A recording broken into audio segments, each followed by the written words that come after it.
Asia tahu je lah. Dah lah kita duduk, kalau macam Ustaz Cik Alia naik kapal terbang, hotspot punya kan? Hot seat punya hotspot paling depan lah. Pramugari cakap pun boleh nampak lidah dia gitu. Tengok aja atas pun tak halal, bawah pun tak halal, tengah pun tak halal. Tapi semua ditanggung halal oleh JAKIM. Tak bangga ke kerja JAKIM? Bangga tak? Tuan-tuan, ini nak sebut kerja JAKIM pun adalah. Kerja kat mana ada? Kat Putrajaya. Yelah, kat Putrajaya banyak jabatan apa? Lah jabatan sebelah apa tu?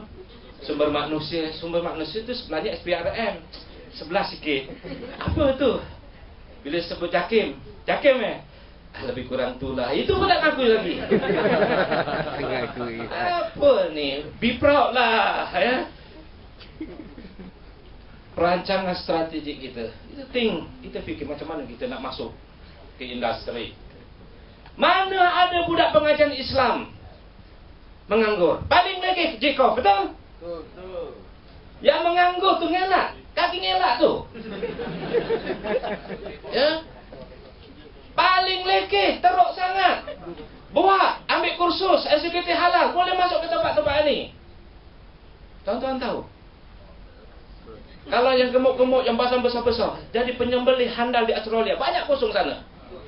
Yang penting kerja mana luar negara. Jangan cerita jawatan. Kalau orang tanya jawatan apa kerja Australia? Beritahu eksekutif apa? Eksekutif itulah. Gini-gini eksekutif penyembelihan. Jadilah kan. Atas slaughtering eksekutif. Orang kampung mana tahu slaughtering?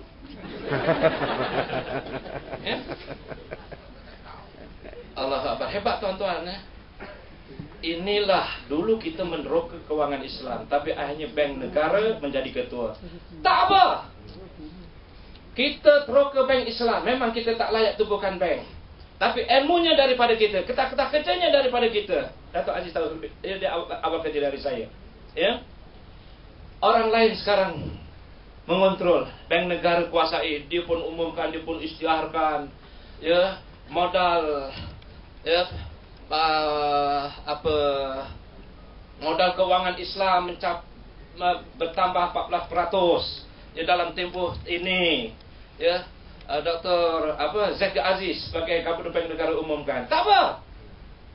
Yang penting dia punya tali tu kita pegang. Kita pegang panel syariah ini.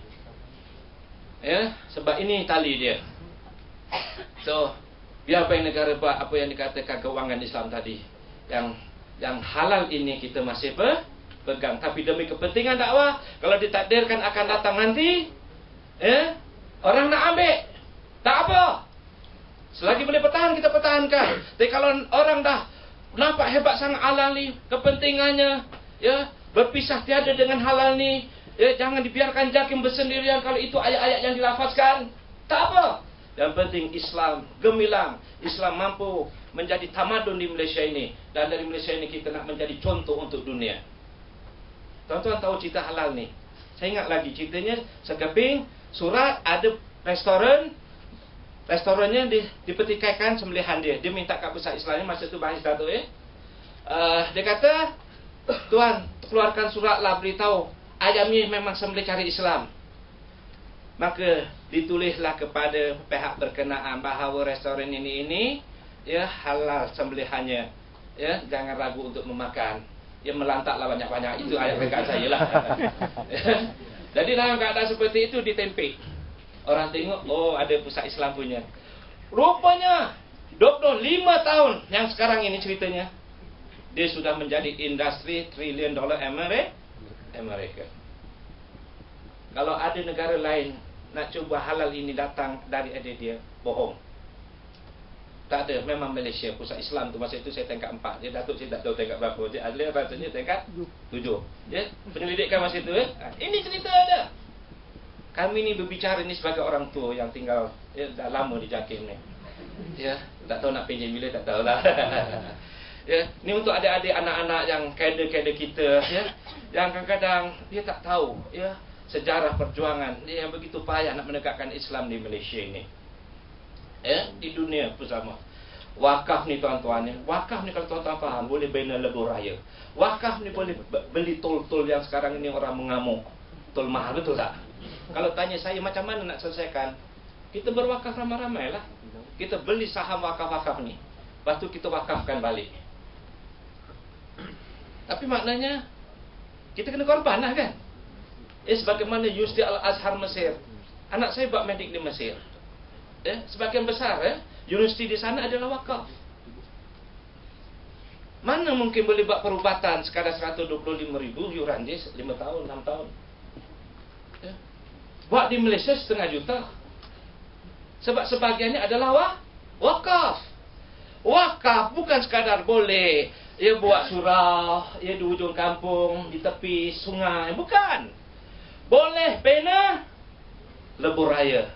Boleh bina hotel-hotel. Boleh beli tol-tol yang sekarang dikata mahal ini. Sebab itu wakaf ini bukan main-main. Turki, kerajaan Osmania, Khalifah Osmania, membangunkan negara guna wakaf di samping cukai-cukai. So, ini pemikiran-pemikiran strategik yang mesti kita kemukakan. Maka ini semua cerita-cerita indah lah yang tuan-tuan, kalau tuan-tuan dengar, hebatlah kita, tak payah berjuang lah. Kalau macam ni dah hebat, itulah. Dah hebat. Dah hebat dah. Tuan-tuan, kalau ini cerita tentang Kristian kehebatannya, tuan-tuan sebagai orang Islam, tuan-tuan apa perasaan? Rungsing tak? Saya pernah tinggal di Amerika 2 tahun, tuan-tuan. Dia masa di sana. Tengok TV drama Kristian. Kalau kata apa ni, Christmas, dia kunjung rumah kita bawa hadiah. Hari-hari Minggu padri mau balik datang. Takut juga saya ada anak 5 orang masa itu. Takut dipujuk. So dalam suasana macam ni tuan-tuan apa yang saya ceritakan pada hari ini, yang berlaku di depan tuan-tuan ini kekuatan yang ada pada kita. Tapi kekuatan ini dicemburi oleh orang. Dan mereka membina tim, sama ada dalaman atau luaran, untuk merosakkan apa yang kita miliki ini. Saya tak baca rumusannya. So nak cerita pada tuan-tuan, weaknessnya ialah organisasi-organisasi yang kita dah mula tercabar. Sama ada kerana kelemahan pengurusan kita sendiri, soal bidang kuasa yang kita tak nak perbaharui, atau sikap pegawai hal ehwal Islam sendiri, yang mungkin tidak melihat tugas sebagai dakwah ini adalah jihad, ini adalah perjuangan, sehingga akhirnya sebagiannya bersikap malas, culas dan cincai, yang dikatakan dengan disiplin, tidak mematuhi peraturan, dah merasakan jemu dengan tugasnya, bersikap mementingkan diri, banyak buat kerja peribadi, ada yang jadi bomoh dan sebagainya. Dah kuat, buatlah kerja lain, betul tak? Ustaz Ghafar dah ceramah, dah kuat dah kita. Ada 100,000 orang, dah kuat dah kita. Apa nak bimbang? Akhirnya jadilah benda-benda ini, mementingkan diri, banyak buat kerja peribadi, sehingga menjadi orang yang tak sanggup berkorban, kurang berkorban, tak mau jaga imej.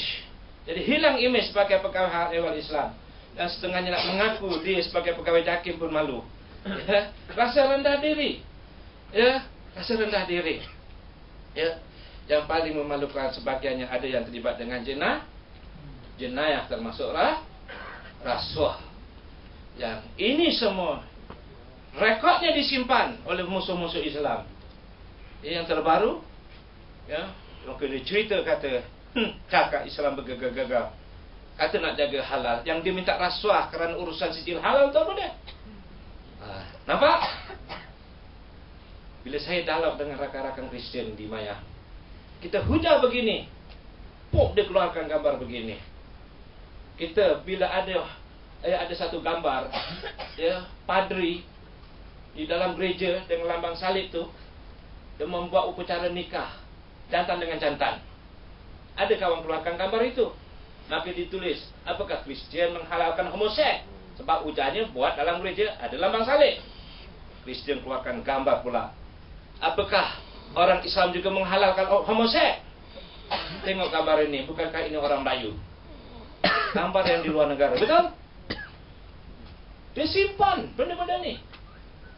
Saya pun jawab, dia Melayu, tak mesti Islam. Betul? Melayu lain, Islam lain. Melayu bangsa, Islam agama. Islam boleh orang India, kamu pun boleh masuk Islam, saya kata.